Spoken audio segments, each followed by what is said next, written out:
नमस्कार दोस्तों, आप देख रहे हैं तेज बिहार। मैं मोहम्मद फैजान आपके साथ। मैं आपको बता दूं, पंजाब में प्रधानमंत्री की सुरक्षा को लेकर काफ़ी विवाद बना हुआ है, जो सोशल मीडिया की सुर्खी बनी हुई है।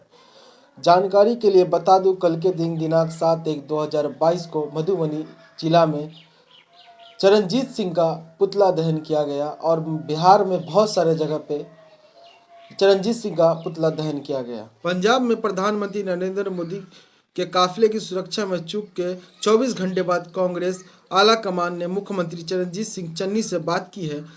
कांग्रेस की अंतरिम अध्यक्ष सोनिया गांधी ने इस मामले की विस्तृत जानकारी चन्नी से ली। उन्होंने चन्नी से कहा कि मोदी से पूरे देश के प्रधानमंत्री हैं, इसलिए उनकी सुरक्षा का पूरा ध्यान रखना चाहिए। सोनिया चन्नी से कहा कि इस मामले में जो भी जिम्मेदार है उनके खिलाफ कार्रवाई होनी चाहिए। इस दौर को लेकर सुरक्षा के पूरे बंदोबस्त किए जाने चाहिए थे। सोनिया की इस हिदायत के बाद केंद्रीय मंत्री स्मृति ईरानी ने कहा है कि आखिरकार सोनिया ने यह मान लिया है कि सुरक्षा में चूक हुई थी, लेकिन ऐसा लग रहा है कि उन्होंने मोहरे को आदेश देकर अपना पल्ला झाड़ लिया है।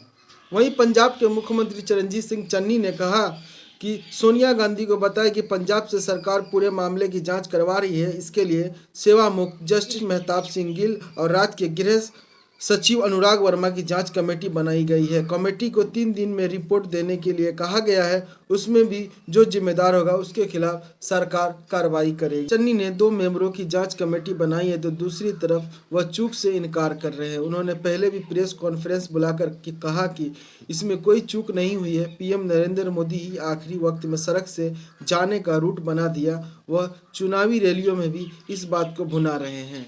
पीएम की सुरक्षा में चूक के बहाने पंजाब और पंजाबियों को बदनाम किया जा रहा है। भारत के प्रधानमंत्री माननीय नरेंद्र दामोदर मोदी जी, जो कि हेलीकॉप्टर के द्वारा जाने वाले थे, लेकिन मौसम खराब होने के कारण उन्हें जमीनी रास्ते से जाना पड़ा। लेकिन उन्हें ये नहीं पता था कि आगे किसान आंदोलन कर रहे हैं। प्रधानमंत्री या मुख्यमंत्री अगर ब्रिज पे अगर उनको रुकना पड़ता है तो बहुत ही दुर्भाग्य की बात है। इस तरह हिंदुस्तान तक रही तो सही है, अगर अदर कंट्री में अगर नरेंद्र दामोदर दास मोदी जी जाते हैं तो उनको ये भी कहा जा सकता है, कोई भी बाहर से आने के लिए जो राष्ट्रपति आते हैं, बाहर के प्रधानमंत्री आते हैं, बाहर से अमेरिका से आते हैं, बहुत सारे देशों से हिंदुस्तान में प्रवेश करते हैं, तो ये भी ताने बुन सकते हैं।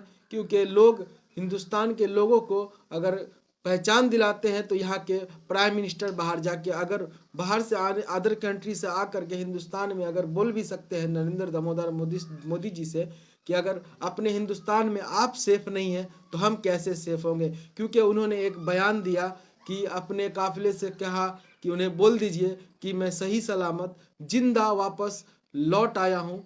इसके लिए बहुत बहुत शुक्रिया, ये कहा था नरेंद्र मोदी जी ने। तो ये बहुत ही दुर्भाग्य की बात है। इस तरह का बयान अगर बोलते मैं सुरक्षित लौट पाया तो ये एक अलग बात होती, लेकिन उन्होंने कहा कि मैं जिंदा लौट पाया, ये बहुत ही बड़ी बात कही है नरेंद्र मोदी जी ने। तो ये बहुत ही दुर्भाग्य की बात है कि इस तरह से सुरक्षा व्यवस्था पंजाब में है। वही चरणजीत सिंह ने कहा कि ऐसी कोई बात नहीं है, मुझे लगा कि वो हेलीकॉप्टर से आएंगे, लेकिन अचानक उन्होंने ये बना लिया मन की वो जमीनी रास्ते से कार के साथ आ रहे हैं। तो ये बहुत ही दुर्भाग्य की बात है कि पंजाब के अंदर अभी चुनावी माहौल है, सरगर्मी तेज है। हो सकता है कि ये चुनावी मुद्दा अगर कोई दूसरी विपक्ष पार्टी जैसे बीजेपी की सरकार नरेंद्र मोदी जी या वहीं कांग्रेस की सरकार चरणजीत सिंह मुख्यमंत्री है पंजाब के, हो सकता है कुछ अनबन रही होगी अंदर से, इस वजह से भी सुरक्षा का इंतजाम सही से नहीं किया होगा। और चुनावी माहौल सरगर्मी इतनी तेज रहती है, हमारे जो व्यूवर है देखने वाले होते हैं और सभी लोग जानते हैं कि किस तरह का होता है चुनावी माहौल, क्योंकि एक दूसरे के ऊपर ताने कसते हैं, ताने बुनते हैं, इस वजह से भी आपस में कुछ ना कुछ होते रहता है। लेकिन चुनाव खत्म होने के बाद आप देखिएगा जितने भी पार्टी से होते हैं, जीतने के बाद सब साथ में ही रहते हैं। सिर्फ लोगों को ये वहम दिलाया जाता है कि इस तरह का मामला आए दिन होते रहता है कि कभी उसके ऊपर कभी उसके ऊपर, आप ट्विटर पे कभी किसको ट्वीट कर रहा है, ये इतना सुर्खी बना हुआ है। सोशल मीडिया से लेकर मीडिया और पूरे पेपर अखबार की सुर्खी बनी हुई है कि नरेंद्र मोदी जी जब पंजाब जा रहे थे तो उनको सुरक्षा का इंतजाम सही से नहीं था। ये सब एक मुझे लगता है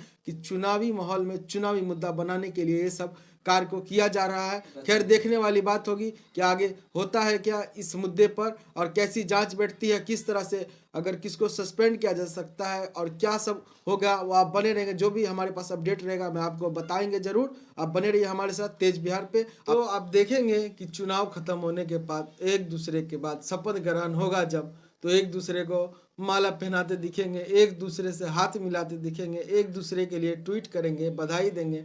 देखिएगा आप जरूर किस तरह से ये चुनावी सरगर्मी पंजाब के अंदर होगा।